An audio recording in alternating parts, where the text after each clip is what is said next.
Monsieur le maire honoraire, mon cher René, mesdames et messieurs les élus, mesdames et messieurs les membres du monde associatif, mesdames et messieurs les représentants du monde des anciens combattants, chers enfants, mesdames et messieurs, chers amis, en ce 11 novembre 2014, nous sommes réunis devant ce monument aux morts afin de commémorer l'armistice du 11 novembre 1918.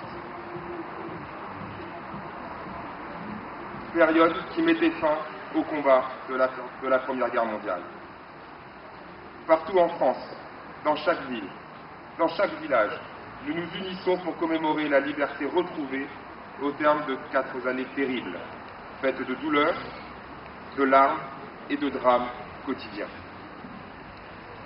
2014 est l'année de commémoration du 100e anniversaire du début des combats de cette Première Guerre mondiale, que l'on a sans doute trop hâtivement qualifiée de guerre des guerres.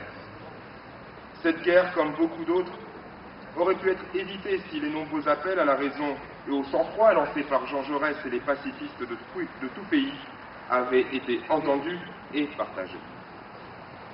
Mais l'histoire en a voulu autrement, dans une période où les sentiments nationalistes étaient exaltés, les haines s'attisaient, la volonté d'en découdre grandissait de jour en jour.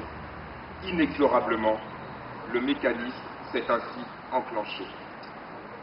Le 1er août 1914, l'ordre de mobilisation générale était affiché sur tous les murs de France. Dès lors, le monde entier va se retrouver plongé dans un véritable chaos qui va durer plus de 4 longues et terribles années. Notre pays a payé un lourd tribut durant cette Première Guerre mondiale. Les Rémois y ont vécu des moments particulièrement douloureux. Exactions, brimades, prises d'otages, réquisitions de biens ont été le quotidien des habitants. Pire encore, en août 1914, dès le premier jour de l'invasion allemande sur notre territoire, on a exécuté sommairement, rue Léopold-Hussard et à Vittoine, une quinzaine d'hommes choisis au hasard. Le plus jeune n'avait que 18 ans. Un vibrant hommage leur a été rendu au monument de Vittoine. Au-delà des personnes, c'est aussi à la richesse économique de notre pays et de notre ville que les Allemands s'en sont pris. Toutes les installations minières ont été détruites avant le départ des occupants.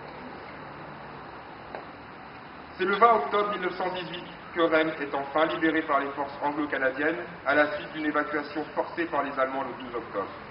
L'armistice sera signé quelques jours plus tard, le 11e jour du 11e mois à 11h. Le 11 novembre, à travers le pays tout entier, la communauté nationale se rassemble et se recueille pour rendre hommage à ces soldats de 14-18 tombés pour la patrie.